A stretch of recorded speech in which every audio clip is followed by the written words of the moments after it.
ಏನು ಬಡ ವಿದ್ಯಾರ್ಥಿಗಳಿಗೆ ಆರ್ಥಿಕವಾಗಿ ಧನ ಸಹಾಯ ಮಾಡುವಂಥ 5,000 ಮಕ್ಕಳಿಗೆ ಅದನ್ನು ಧನ ಸಹಾಯ ಮಾಡುವಂಥ ಒಂದು ಕಾರ್ಯಕ್ರಮ ಇಟ್ಕೊಂಡಿದ್ದೀವಿ ಉದ್ಘಾಟನೆಗೆ. ಹಾಗಾಗಿ ಯಾರ್ಯಾರು ಮಕ್ಕಳುಗಳಿರ್ತಾರೆ ಬಡತನ ರೇಖೆಗಿಂತ ಏನು ಸರ್ಕಾರಿ ಶುಲ್ಕವನ್ನು ಪಾವತಿಸಲಾಗದೇ ಇರುವಂಥದ್ದು ಅಥವಾ ಬುಕ್ ಪೆನ್ನು ತಗೊಳಕ್ಕಾಗದೇ ಇರುವಂಥ ಮಕ್ಕಳುಗಳಿರ್ತವೆ, ಅವ್ರಿಗೆ ನೋಂದಣಿ ಮಾಡ್ಕೊಳ್ಳಿ. ಮತ್ತು ration card, pension, health card, ಏನು ಸರ್ಕಾರದಿಂದ ಬರುವಂಥ ಈಗ ಗೃಹಲಕ್ಷ್ಮಿ ಯೋಜನೆಗೆ ಮತ್ತೆ ಅಪ್ಲಿಕೇಶನ್ ಹಾಕಬೇಕಾಗ್ತದೆ. ಈ ಎಲ್ಲ ಸರ್ಕಾರದ 144 ಯೋಜನೆಗಳಿಗೂ ಸಹ ನಮ್ಮ ಅಪ್ಲಿಕೇಶನ್ನಲ್ಲಿ ಸಹ ಏನು ಅರ್ಜಿಗಳನ್ನು ಸಲ್ಲಿಸ್ಬೋದು. ನಾವು ಯಾರು ಕೇಳದಲ್ಲೇ ಇದ್ದರೆ ಇವತ್ತು ಯಾವುದೂ ನಮ್ಮ ಮನೆ ಬಾಗಿಲಿಗೆ ಬರಲ್ಲ.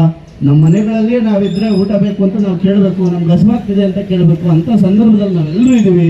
ಹಾಗಾಗಿ ಪ್ರತಿಯೊಬ್ಬರು ಅರ್ಜಿಗಳನ್ನು ಹಾಕಿ ಸರ್ಕಾರಿ ಸೌಲಭ್ಯಗಳನ್ನು ಪಡೀರಿ.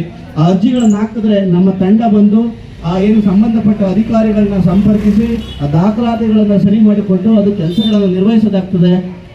ಅದಷ್ಟು ಅಲ್ಲದೆ ಏನು ಸ್ಥಳೀಯ ಮಟ್ಟದಲ್ಲಿರುವಂಥ ಸಮಸ್ಯೆಗಳು, ಏನು ಕುಡಿಯೋ ನೀರಿರ್ಬೋದು, ಡ್ರೈನೇಜ್ ಇರ್ಬೋದು, ಅಥವಾ ಮರ ಗಿಡಗಳಿರ್ಬೋದು, ಅಥವಾ ರಸ್ತೆ ಗುಂಡಿಗಳಿರ್ಬೋದು, ಪ್ರತಿಯೊಂದು ಸಮಸ್ಯೆಗಳಿಗೂ ಸಹ ಆ್ಯಪಲ್ಲಿ ಏನು ಅದನ್ನು ಫೋಟೋ ತೆಗೆದು ಚಿತ್ರಣವನ್ನು ಹಾಕಿದ್ರೆ ಸಂಬಂಧಪಟ್ಟ ಅಧಿಕಾರಿಗಳಿಗೆ ಅದನ್ನು ಫಾಲೋಅಪ್ ಮಾಡಿ ಅದನ್ನು ಯಶಸ್ವಿಯಾಗಿ ಮಾಡುವಂಥ ಒಂದು ಕೆಲಸ ಆಗ್ತದೆ.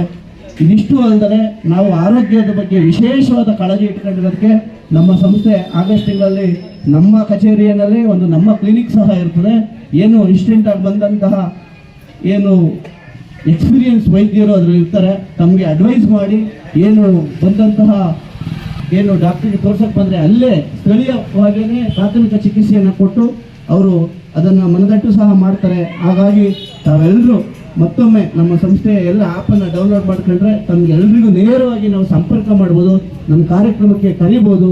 ವಿಶ್ವಾಸದ ಬಾಂಧವ್ಯ ಇವತ್ತು ನಾವು ನಮ್ಮ ಸಂಬಂಧಿಕರನ್ನೇ ಕರೆಯೋದ್ರಲ್ಲಿ ಅವ್ರು ಸಿಗ್ತಾರ ಫೋನ್ ಎತ್ತಲ್ಲ ಅನ್ನೋ ವ್ಯವಸ್ಥೆ ಇದೆ. ನಾವೆಲ್ಲರೂ ಒಂದು ಪ್ರೀತಿಯಿಂದ ಹಲವಾರು ಸಾಮಾಜಿಕ ಜನಸೇವಾ ನಿಸ್ವಾರ್ಥವಾಗಿ ಯಾವುದೇ ಆದಂಥ ದುರುದ್ದೇಶ ಇಲ್ಲದೆ ಇಲ್ಲಿ ಯಾವುದೋ ದುಡ್ಡು ಕೊಡಬೇಕು ಅಥವಾ ಅವರೇನೋ ಹೆಸರು ಮಾಡ್ಕೊಂಡ್ಬಿಡ್ತಾರೆ ಅಥವಾ ಇವರೇನೋ ಇದು ಮಾಡ್ಕೊಂತಾರೆ ಅನ್ನೋದು ಬಿಟ್ಟು ನಾವೆಲ್ಲರೂ ಸೇರಿ ಯಾವುದಾದ್ರು ಒಂದು ಜೀವ ಉಳಿಸೋಣ, ಒಂದು ಶಕ್ತಿಯಾಗಿ ಕಟ್ಟೋಣ ಅಂತ ತಮ್ಮೆಲ್ಲರ ಹತ್ರ ಮನವಿ ಮಾಡ್ಕೊಳ್ತಾ ಈ ಒಂದು ಕಾರ್ಯಕ್ರಮಕ್ಕೆ ಬಂದಂಥ ನಿಮ್ಮೆಲ್ಲರಿಗೂ ಹೃದಯಪೂರ್ವಕವಾದಂಥ ಧನ್ಯವಾದಗಳು.